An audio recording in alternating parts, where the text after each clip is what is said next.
Captain Hansol Kim stood on the bridge of the UES Determination, watching the stars through the main window. The ship moved quietly through space, far from Earth and the busy trade routes. This was the outer rim, where few people came and even fewer stayed long. Hansol liked it out here. The silence gave him time to think. His crew was small but good. They had been together for 3 years now, exploring new worlds and mapping unknown systems. It was not exciting work, but it was important. Someone had to be the first to see what was out there.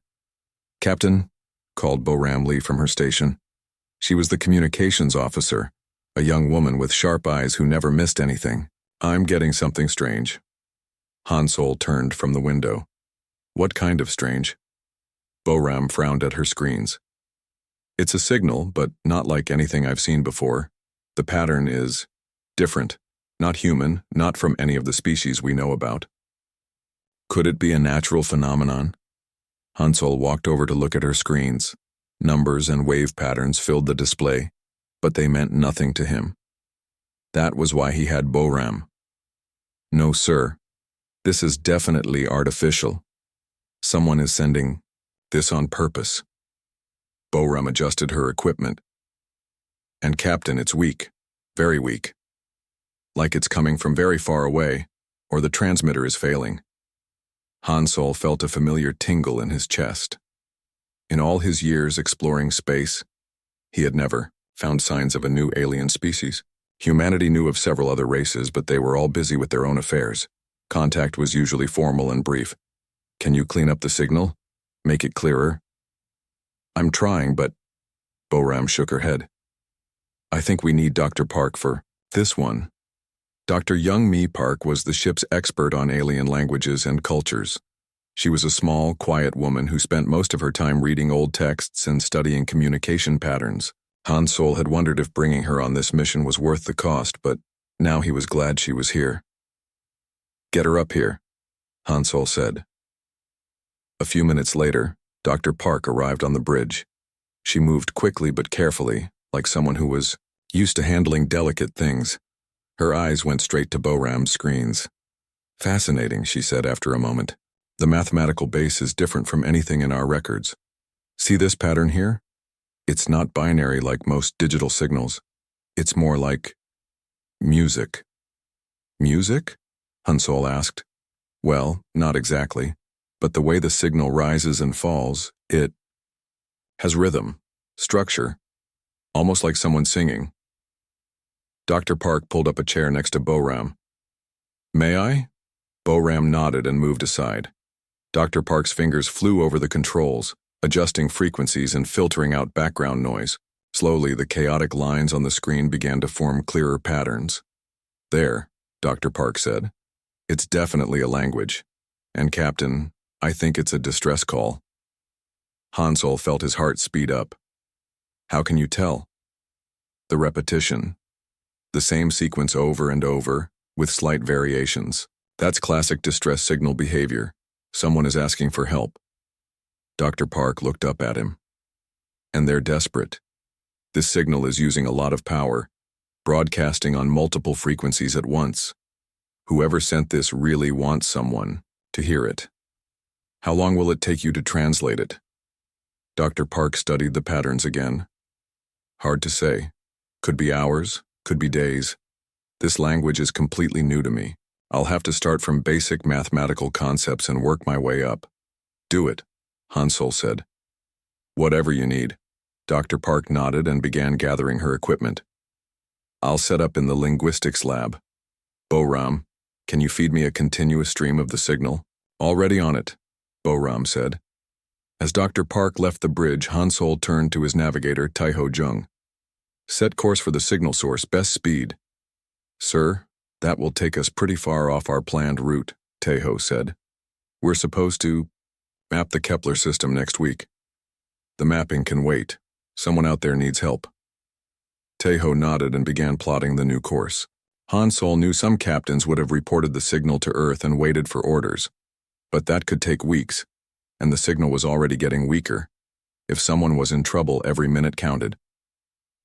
The next 2 days passed slowly.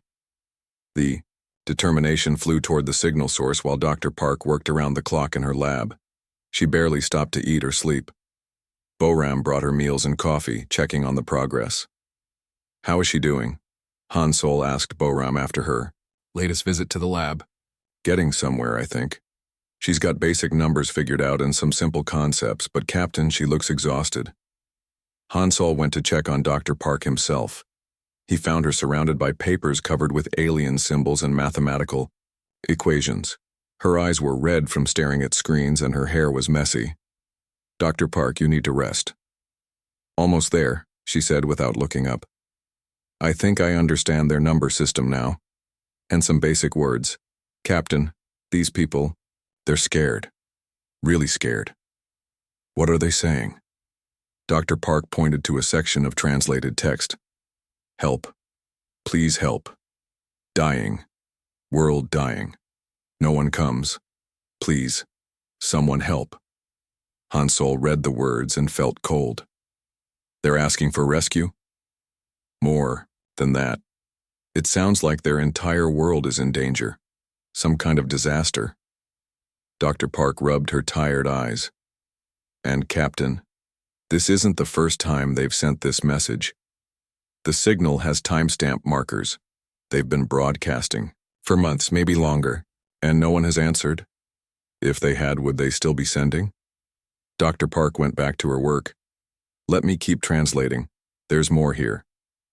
Hansol left her to work, but he couldn't stop thinking about those words. Help. Please help. Dying. How long had these people been calling out into space hoping someone would hear them? On the third day, Dr. Park called him back to the lab. She looked terrible but excited. "I've got most of it," she said. "Captain, you need to hear this." She played the translated signal. The voice was artificial, computer-generated, but somehow, Hansol could hear the desperation behind it. "To any who receive this message, we are the Veltari of the world Veltar Prime. Our civilization is dying. A plague has come that turns our cities to dust and our people to stone. Our greatest scientists cannot stop it. Our leaders are becoming stone statues. Soon there will be no one left to send this message. We have contacted 43 spacefaring civilizations. All have expressed sympathy. None can spare resources for our situation. We understand. We are strangers to you and the plague cannot be cured. But if anyone receives this and has even the smallest aid to offer, please come. We do not ask you to save us, we know that is impossible. We ask only that someone remember us when we are gone. Record our history. Tell the galaxy that the Veltari tried to live in peace. We will continue broadcasting as long as we can. Our coordinates are attached. We estimate 3 months remain before the last of us turns to stone. Please, someone, anyone. We do not want to disappear as if we never existed." The lab fell silent when the message ended. Hansol stared at the screen, processing what he had heard. An entire species dying slowly, begging just to be remembered. 43 civilizations, he said finally. All said no. "Not exactly no," Dr. Park said quietly. "More like we're sorry but we can't help," which amounts to the same thing. Hansol thought about Earth, about humanity's place in the galaxy. They were newcomers, not very advanced compared to older species. They had maybe 100 ships that could travel between stars. No great armies, no miraculous technologies. But they had something else. He wasn't sure what to call it. Stubbornness, maybe, or just the simple idea that when someone asked for help, you helped them. "Boram," he called over the comm. "Send a message to Earth Fleet Command. Tell them we found a species in distress and we're going to help." "What should I say about resources?" Boram asked. Hansol thought for a moment. "Tell them to send everything we have." The determination dropped out of faster-than-light travel at the edge of the Veltar system. Hansol stood on the bridge, looking at the main screen. What he saw made his heart sink. Veltar Prime had once been beautiful. Even from this distance, he could see the remains of crystal cities that must have sparkled like jewels. But now, large sections of the planet looked gray and dead. The crystal spires that should have reached toward the sky were broken and crumbling. "Scanning the planet now," Tejo said from his station. "Captain, the readings are Strange. Parts of the world show no life signs at all. Other parts have very weak biosignatures, much weaker than they should be. Dr. Park joined them on the bridge. She had slept a little during the journey, but still looked tired. Are we getting any response to our hails? Boram shook her head. I've been trying for an hour. Wait, there's something now. Very faint. The main screen flickered, then showed a face that made everyone on the bridge go quiet. The being looked roughly humanoid, but taller and thinner than any human. Her skin was a pale blue color, almost transparent, and Hansel could see veins of light running beneath it like glowing rivers. But what shocked him most was that parts of her face were turning gray and hard, like stone. I am Elder Thelana of the Veltari, the being said. Her voice was musical, like wind chimes, but weak. You actually came. I had given up hope that anyone would answer our call. This is Captain Kim of the human ship Determination, Hansel said. We received your distress signal. We're here to help. Elder Thelana's large silver eyes filled with something that might have been tears, though they looked more like liquid light. Humans? I do not know this species. You are not in our records of spacefaring civilizations. We're new to space travel, Hansel admitted. But that doesn't matter. You need help, and we're here to give it. Captain Kim, Thelana said slowly, I must tell you the truth. We have perhaps 3 months before the last of my people turns to stone. This plague, it is beyond our science, beyond our understanding. We have the greatest crystal tech in the galaxy, but it means nothing against this curse. What can your young species do that we cannot? Hansel felt the weight of her words. She was right, of course. Humanity was barely 1,000 years into space travel, while the Veltari had clearly been advanced for much longer. But he remembered the desperate message, the voice begging just to be remembered. Maybe we can't cure your plague, he said, but we won't know until we try, and even if we can't, you won't face this alone. Elder Thelana stared at him for a long moment. Your species is very young, is it not? You have not learned yet that some things are impossible. Maybe that's our advantage, Hansel said. 20 minutes later, the Determination's shuttle landed in what had once been the greatest city on Veltar Prime. Hansel, Dr. Park, and Chief Medical Officer Sujin Choi stepped out into a world of wonders, turning to dust.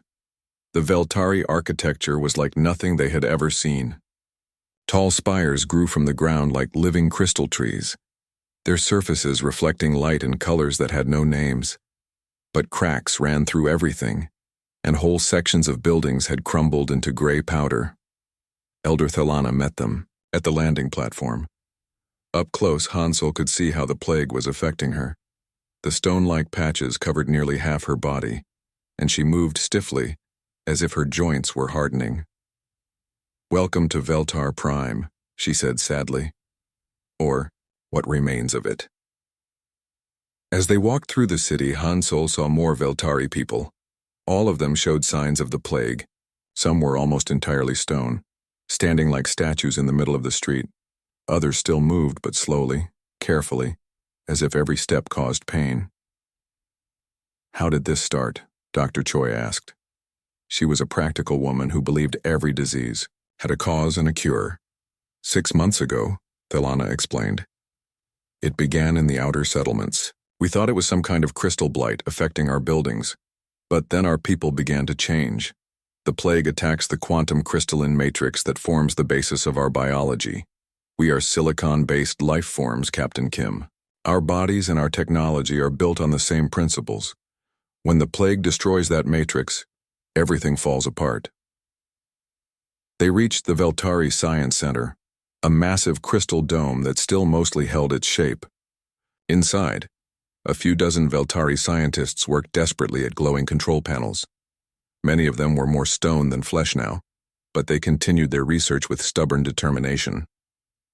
This is Morden, Thelana said, introducing them to a tall Veltari whose left arm had completely turned to stone. He is our finest quantum biologist. Morden studied the humans with bright silver eyes. "You are carbon-based," he observed. "Fascinating. I have read theories about carbon-based life but never seen examples. How do you achieve consciousness without quantum crystalline structures?" "We don't really know," Dr. Choi admitted. "We just do." "Interesting. Your neural networks must operate on entirely different principles." Morden gestured to a wall covered with complex diagrams and equations. "This is what we know about the plague. It appears to be a quantum virus, if such a thing can exist. It rewrites the fundamental quantum signatures of our crystalline biology." Dr. Choi studied the diagrams, though she understood only a fraction of what she was seeing. "Have you tried standard antiviral approaches?" "The plague is not biological in any sense you would understand," Morden said patiently. "It exists at the quantum level, attacking the very foundations of matter itself. How do you fight an enemy that can rewrite physics?" Meanwhile, Taiho Jung had been examining the Veltari technology with growing amazement. Their computers were grown, not built, formed from living crystal that processed information using quantum entanglement. Their power systems drew energy from the planet's crystalline core. Everything was elegant, efficient, and completely beyond human understanding. "How long have your people been spacefaring?" he asked a Veltari engineer named Siltar. "Approximately 50,000 of your years," Siltar replied. Her voice was getting weaker as the stone spread up her throat. "We have explored much of this galaxy sector.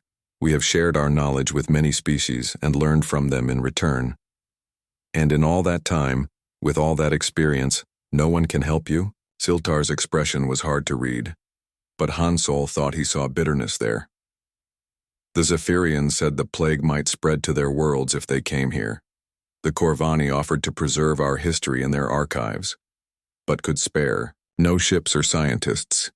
The Altarians sent a small medical probe, but recalled it when their readings showed the plague was beyond their understanding.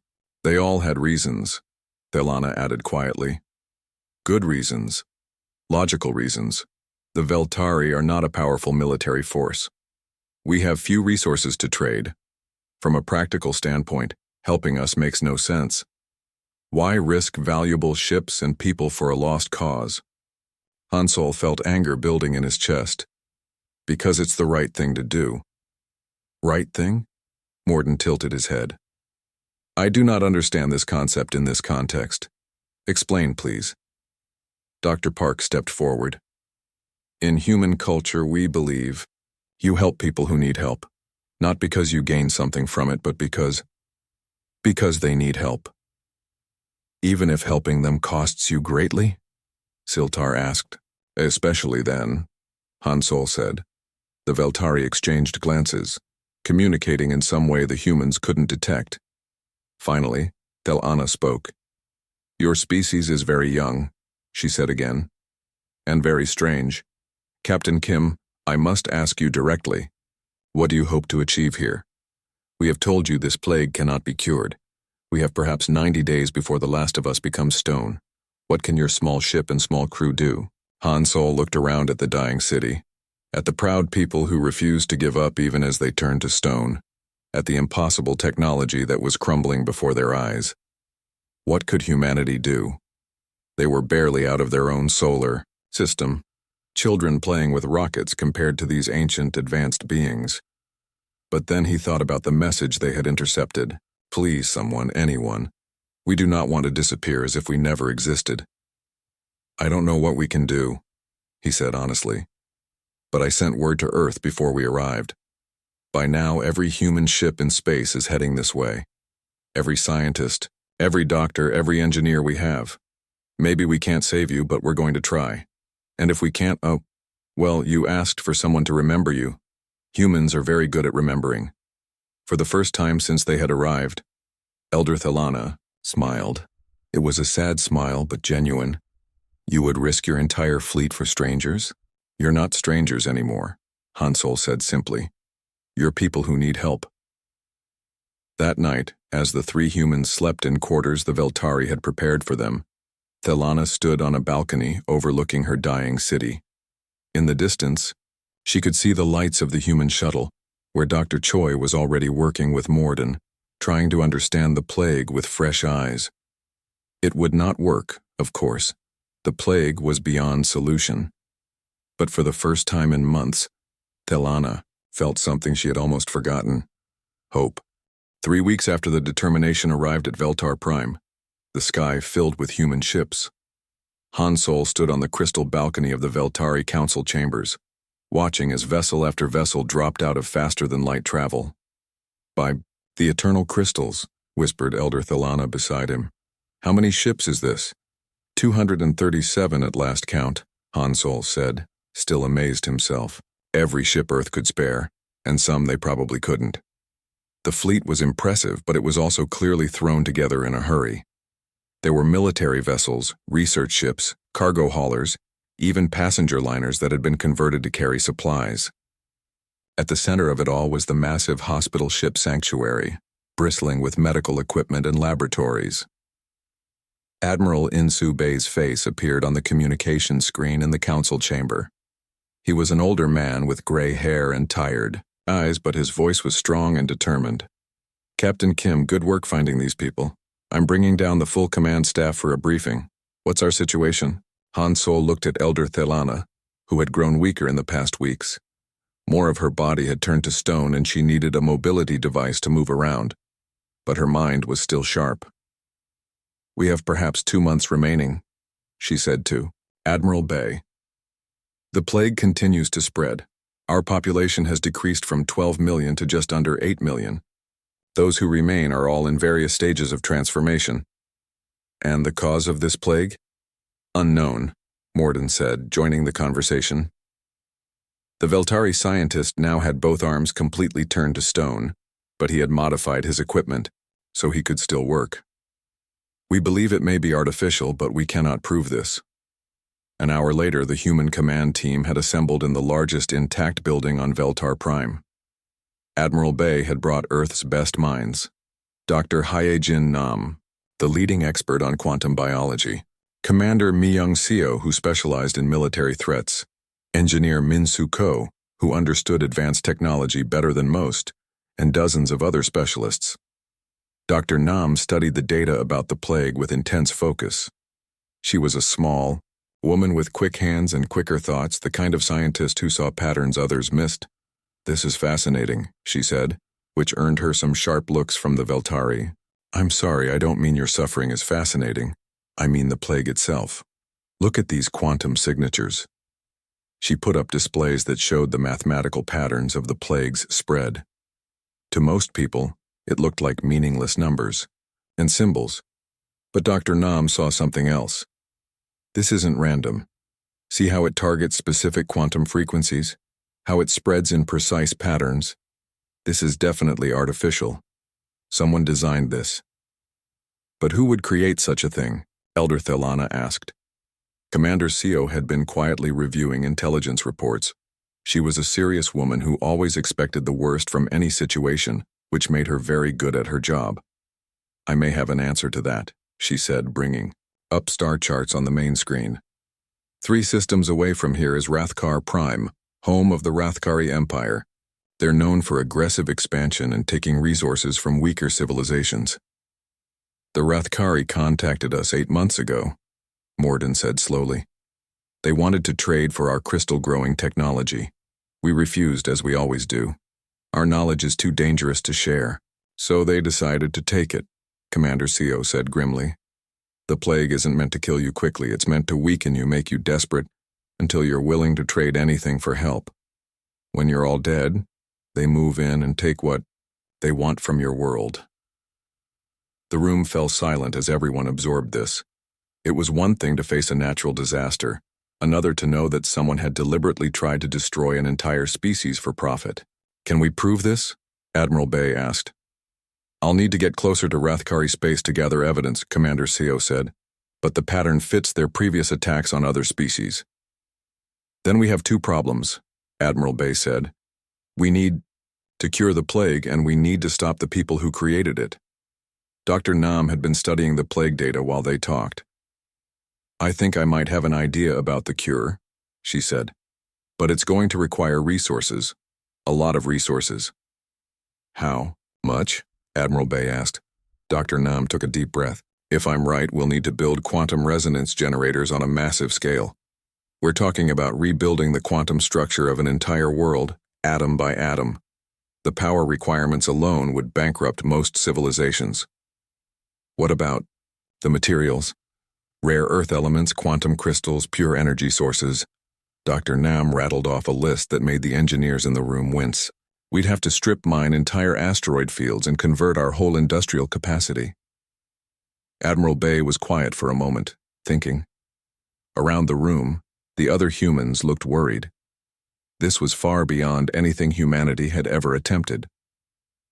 Finally, Admiral Bay spoke. Do it.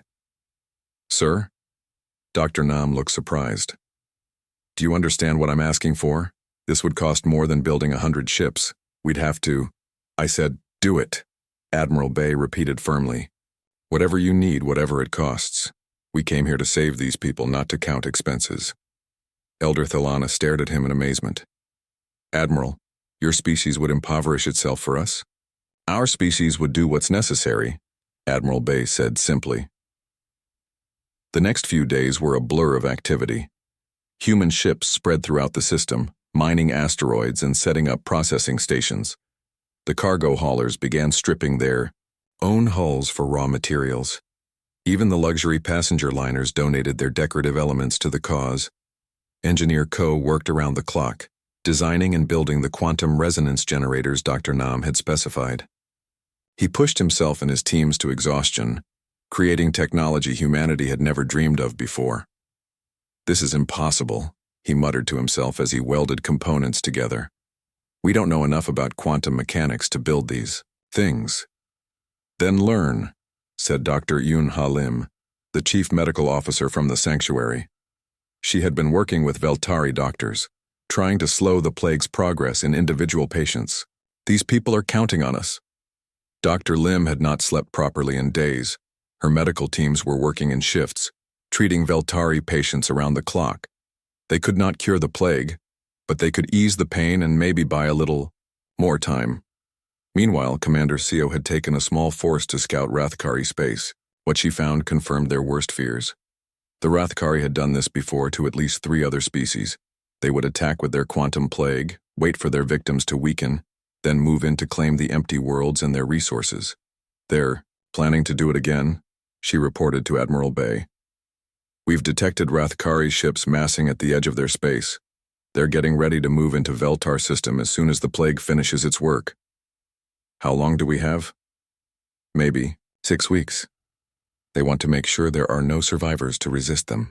Admiral Bay made another decision that would have shocked Earth's government if they had been consulted. Take the battlecruiser Indomitable and as many escort ships as you need. Stop them. Sir, that could start a war. Commander, we're already in a war. The Rathkari started it when they decided to commit genocide for profit. As the human fleet prepared for battle, Dr. Nam finally achieved a breakthrough. Working with Morden and the other Veltari scientists, she figured out how to reverse the plague's quantum signature. It's like unraveling a knot, she explained to the assembled teams. The plague rewrites quantum states in a specific pattern. If we can generate the exact opposite pattern with enough power, we can undo the damage. Will it work? Elder Thelana asked. She was now almost entirely stone, able to speak only through a mechanical voice box the humans had built for her. I don't know, Dr. Nam admitted. We've never tried anything like this, but we have to try. The first test was on a small crystal sample that had been infected with the plague. Dr. Nam activated the quantum resonance generator, flooding the sample with carefully tuned energy. For a moment, nothing happened. Then, slowly, the gray stone began to change, returning to its original blue-green crystal form. It works, someone whispered, but they all knew this was just the beginning. Curing a small sample was one thing. Curing an entire world would require technology and power on a scale that would push humanity to its limits. As the medical teams prepared for the massive effort ahead, Commander Seo's fleet took position between Veltar Prime and Rathkari space. The enemy ships were already approaching, confident that they would find only a dead world ready for looting. Instead, they found humans who had traveled across the galaxy to help strangers, and who would not let genocide happen on their watch. The battle for Veltar Prime was about to begin. The first large-scale test of the quantum resonance therapy nearly killed Dr. Haijin Nam. She had been working for 18 hours straight, fine-tuning the massive generators that now surrounded Veltar Prime's largest city. When the power finally flowed through the system, the feedback nearly overloaded her brain. Dr. Nam, Engineer Ko, caught her as she collapsed. "Someone get a medical team here now." But even as Dr. Lim's people rushed to help her, Nam kept her eyes on the monitors. The city below was changing. Slowly, block by block, the gray stone buildings were returning to their original crystal form. And more importantly, the Veltari people trapped in stone were beginning to move again. "It's working," Nam whispered through her exhaustion. "Minsu, look at Sector 7. Tell me what you see." Ko checked the readings and felt his heart jump. Biosigns are returning. The stone Veltari. They're becoming living beings again. Elder Thelana had been one of the first to volunteer for the treatment, even though it might kill her. She had been almost completely stone for weeks, existing only as a consciousness trapped in an unmoving body. But as the quantum resonance waves washed over her, she felt sensation returning to limbs she had thought were lost forever. "I can move," she said, her own voice replacing the mechanical device she had been using. Tears of liquid light ran down her face as she looked at her hands, now blue and translucent again instead of gray stone. "By all the crystals of our ancestors, I can move." But the celebration was short-lived. Commander Seo's voice crackled over the communication system from her position at the edge of the star system. "All ships, this is Indomitable. Rathkari fleet has arrived. I count 47 vessels, including at least 3 heavy cruisers. They're demanding we withdraw immediately and let them clean up the plague situation." Admiral Bay was in the EAD command center on Veltar Prime, coordinating the massive cure operation. He looked at the tactical displays showing Seo's small fleet facing a much larger enemy force. "Commander, can you hold them?" "For a while, sir. But not forever. These ships are built for war, not exploration. They have better weapons and armor than we do." Admiral Bay looked around at the humans and Veltari working desperately to save an entire world. The quantum resonance generators were working, but slowly. It would take weeks to cure the entire planet, and they might not have weeks. "Hold them as long as you can," he told Seo. "We're not abandoning these people." The space battle began 3 hours later. Commander Seo had positioned her ships in a defensive line, using the system's asteroid field for cover. The Rathkari came in fast and confident, expecting to sweep aside the small human force. They were shocked when the humans refused to retreat. Captain Mi-young Seo stood on the bridge of the Indomitable, watching enemy missiles streak toward her ship. Her crew was young and scared, facing their first real battle, but they were also determined. "All weapons fire at will," she ordered calmly. "Make every shot count." The human ships were outgunned, but they were also more desperate. The Rathkari were fighting for profit. The humans were fighting for the lives of an entire species. Down on Veltar Prime, the cure continued to spread. Dr. Nam had pushed the quantum resonance generators to their limits, pouring every bit of available power into the healing waves. Human ships throughout the system had shut down non-essential systems to provide more energy for the cure. Engineer Ko was everywhere at once, fixing broken generators, rerouting power, and pushing technology far beyond its design limits. He had not slept in 2 days, running on stimulants and determination. "The north generator array is overheating," reported one of his technicians. "If we don't shut it down, it'll explode." "Then find a way to cool it," Ko said grimly. "We can't stop now, not when we're so close."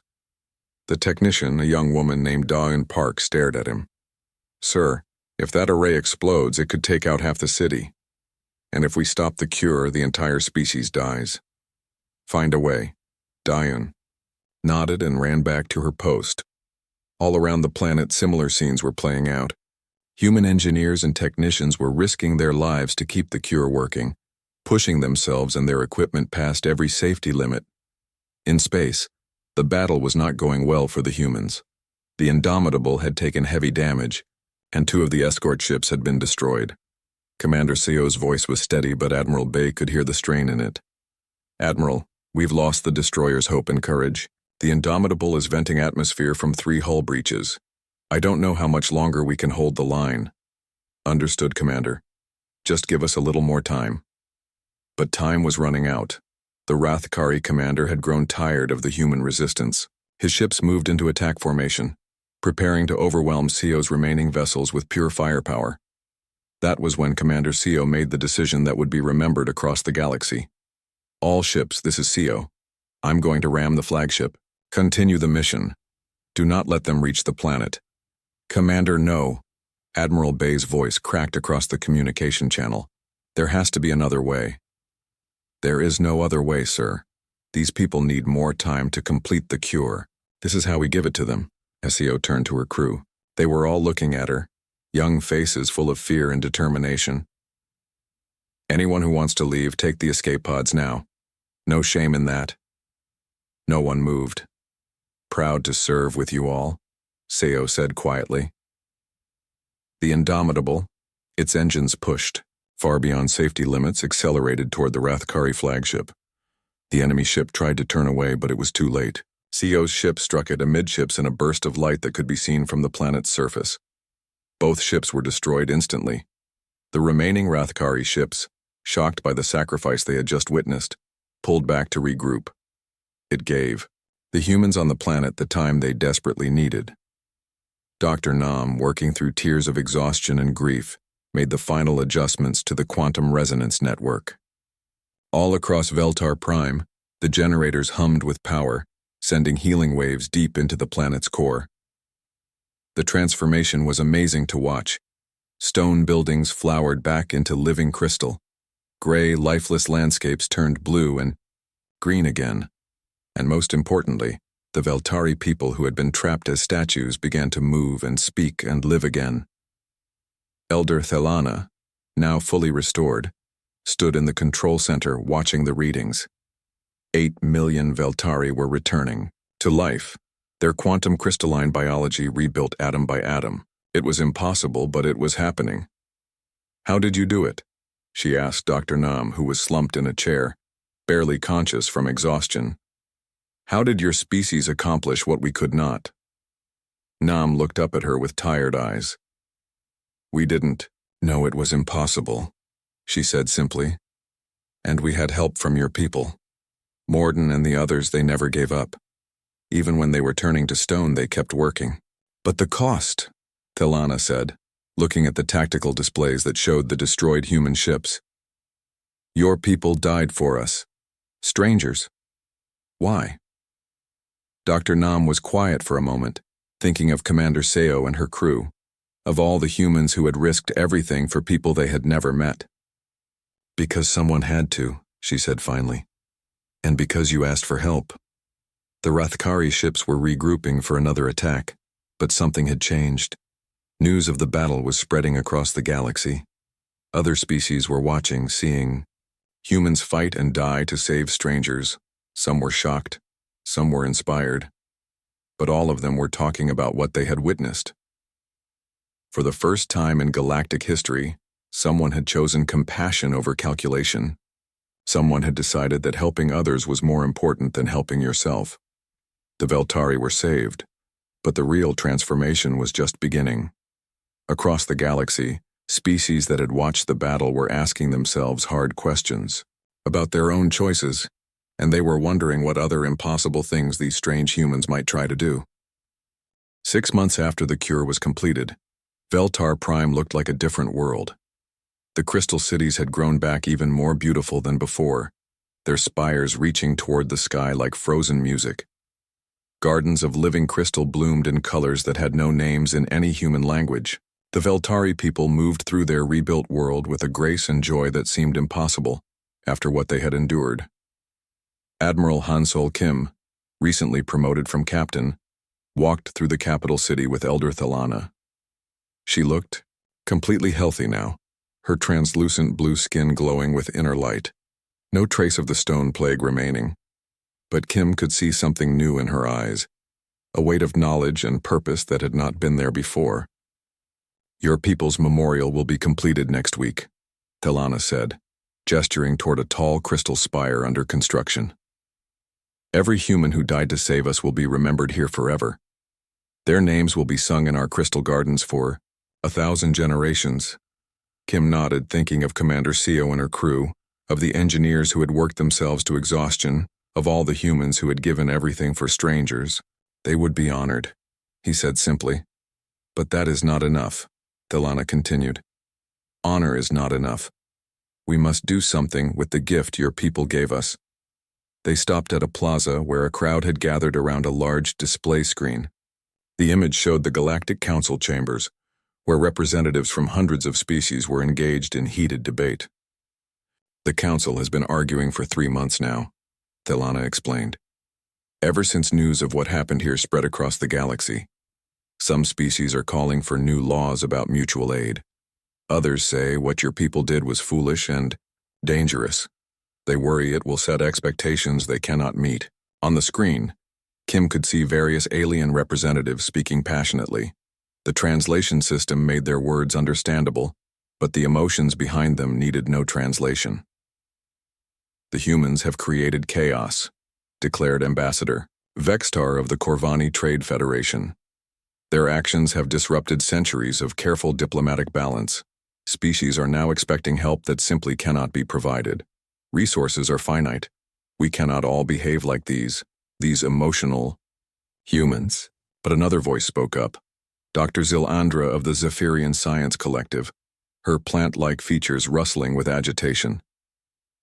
"Perhaps the problem is not with human emotions, but with our lack of them. When the Veltari called for help, we calculated costs and benefits. The humans simply saw people who needed help and helped them. Which of us acted more wisely?" Kim turned away from the screen. The political debates would continue for years, but they were not his concern anymore. He had more immediate work to do. Dr. Youngmi Park found him an hour later in the human embassy, studying reports from across the galaxy. She looked different now, older, more serious, but also more confident. Her experience as humanity's first xenolinguist had led to her appointment as Earth's galactic ambassador. "The Altarians have officially requested our help with their water shortage crisis," she reported. "The Nexari want us to mediate their border dispute with the hegemony, and we've received distress calls from 17 different systems in just the past week." Kim looked up from his reports. 17? "Everyone has heard about Veltar Prime," Park explained. "Word is spreading that humans actually answer distress calls. Species who have been ignored for decades are suddenly hoping someone will listen. And what is Earth's response?" Park smiled. "President Chen authorized the construction of 50 new ships specifically for humanitarian missions. Congress approved funding for the largest space fleet in human history. They're calling it the Helping Hand Initiative." "That's a lot of ships," Kim observed. "It's a big galaxy," Park replied. "And apparently there are a lot of people who need help." The door chimed, and Dr. Nam entered. She looked much better than she had during the crisis, but Kim noticed she moved carefully, still recovering from the neural damage caused by overusing the quantum resonance technology. "The Veltari Council has made their decision," she announced. "They're joining the fleet." Kim raised an eyebrow. "Joining us?" "Not just joining," Thelana said, entering behind Dr. Nam. "Leading. We've decided to dedicate our entire civilization to the same mission your people showed us. Every Veltari ship, every crystal tech innovation, every resource we have, all of it will be used to help others." "Elder, you don't need to do that," Kim protested. "Your people have been through enough." "That is exactly why we must do it," Thelana replied firmly. "We know what it feels like to be abandoned, to call out for help and hear only silence. We know what it means when someone finally answers. No other species should endure what we endured." Dr. Nam pulled up a holographic display showing ship designs. They've already started converting their crystal tech for rescue operations, healing, ships that can cure diseases we've never seen before, transport vessels that can evacuate entire populations, communication arrays that can hear distress calls from across the galaxy. And they want to share all of it with us, Park added. Full technological exchange, joint crews, combined operations. They're proposing something that has never existed before, a true partnership between species, based not on trade or politics, but on helping others. Kim studied the ship designs, but his mind was on larger implications. What they were talking about would change everything, not just for humans and Veltari, but for the entire galaxy. What are we calling this partnership? The Mutual Aid Alliance, Thelana said. Any species can join, but there is only one requirement: when someone asks for help, you give it. No calculations, no cost-benefit analysis, just help. Over the following weeks, the alliance grew beyond anything anyone had imagined. The Zephyrians offered their agricultural knowledge to feed starving worlds. The crystal miners of Koroth donated rare materials for building rescue ships. Even some of the smaller species that had never played major roles in galactic politics stepped forward with offers of aid. The transformation was not without resistance. The Rathkari Empire, humiliated by their defeat at Veltar Prime, denounced the alliance as a threat to galactic stability. Several trade federations worried about the economic implications of giving away resources freely. Some military powers saw the alliance's rapid growth as a potential threat to their influence. But for every species that opposed the new paradigm, 2 others joined it. The alliance's first major test came when the agricultural world of Deneb 7 faced complete ecological collapse. Normally, such disasters were handled by slow-moving committee debates and limited assistance. The alliance responded by sending everything they had. Human ships carried Zephyrian botanists to replant dead soil. Veltari crystal tech purified poisoned water sources. Altarian weather control systems restored normal rainfall patterns. 6 months, a dying world was green and fertile again. The success at Deneb 7 made headlines across the galaxy. More importantly, it proved that the Alliance's approach worked. Kim stood in the command center of the Alliance flagship, a massive vessel built with combined human and Veltari technology. Around him, beings from a dozen different species worked together, monitoring distress calls and coordinating rescue missions across half the galaxy.